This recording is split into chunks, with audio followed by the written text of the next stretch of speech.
Well, after you guys broke up, right after our interview, he went on social media and he Yes. said, there's been a very big lie, and my sister communicating with my ex-fiance ruined everything considering she knew what Angel, his sister, tried to do to me in court. Thanks, Angel. You ruined my life. You ruined my family. God bless. I have the most conniving, deceiving family, and Melanie has been lying to me the whole time, communicating with my twin sister and the family members who try to put me in prison, try to get a conservatorship on me in court. I'm shocked. This is horrible. Okay, so how did you take those set of tweets that I just read? Well, since I was in the home, it was really stressful because he was live streaming while, people would write in the comments, she's such a bad mom, like, get rid of her. She's not good for you. And I had to deal with this all postpartum within a week of me having a baby. It was really hard.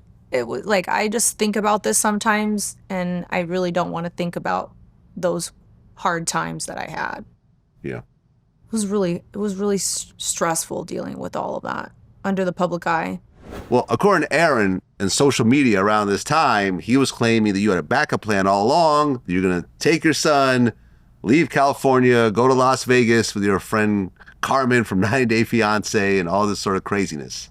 Yeah, so a lot of times he would try to stir up drama and he would use, there was no such plan. I never had a backup plan. I actually don't even really know that person very well. She was just a girl that I was talking to and was pregnant at the same time as me.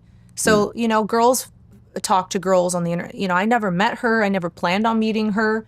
It was just basically small talk, and I never planned on going out there to move to someone else's home. So he always, like I said, he liked to stir the pot. And, when he was in that deep psychosis that he was in, that's what he would tend to do. Well, this whole thing about Aaron claiming that his family was trying to put him in a conservatorship, was there any truth in that? So I don't want to really comment on that. There was never any talk between us speaking about that ever. Like, we Okay. never planned on anything, and that's the truth. There was nothing of that. Okay, so all this happens, but then you guys end up getting back together again. Yeah, very shortly too. Yeah. So I never left the house that time. I was still recovering from my C-section. Yeah, so we just stayed together, and then it was Christmas time, I think, and his birthday after that. Well, in early 2022, there was an incident where you claimed that 3 of your ribs were broken. So the incident started with us fighting in the house about, Aaron was always accusing me of things that weren't true. And basically what happened was I left the house and I did go to the hospital because there was a domestic violence incident. And when I went to the hospital, social services showed up, and it was the same person that we met before. She showed up at the hospital, and basically she told me, I need you to file a restraining order on Aaron and Prince, and it needs to go to court, and that he broke your ribs. And she said that I need to go to the Lancaster courthouse and file a restraining order and explain what happened. And as far as I know, I was hurting, okay? And there was a incident. Unfortunately, I'm gonna try to, speak as nice as I can about Aaron and his mental illness, because he is Prince's father, and I just want to, honor him at the same time because, Were your ribs ultimately broken?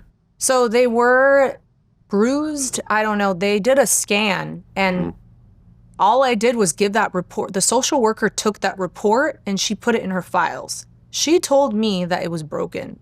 Okay, so was there a restraining order at that point?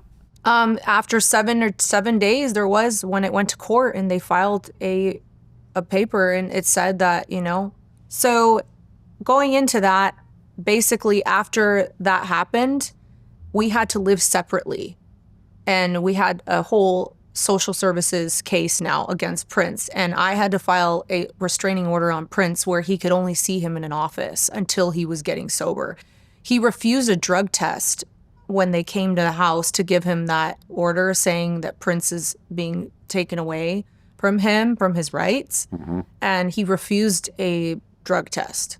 So he refused it. And He wasn't following the rules that he needed to do. He wasn't seeing Prince as much. He wasn't taking his tests. He had to do a bunch of like classes. He wasn't completing them. Okay, so was Prince taken away from both of you?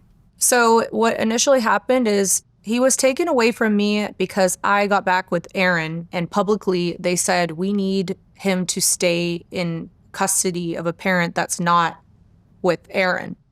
So, you know, because Prince can't be in 100 feet of Aaron. So they said he needs to be somewhere. And if you're going to be with Aaron, you can't have custody of your son.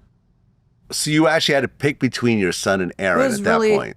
Mm-hmm. Wow. And what I did is basically I would drive 2 hours, 110 miles back and forth. So 220 miles just to see my son and to go back to Aaron. Okay, and your mom at that point was the custodial parent Yes. for your son? Yes. Okay, so luckily he wasn't in like foster care or anything else like that. So I drove to see my son, you know, and I would spend 4 hours a day just to see him.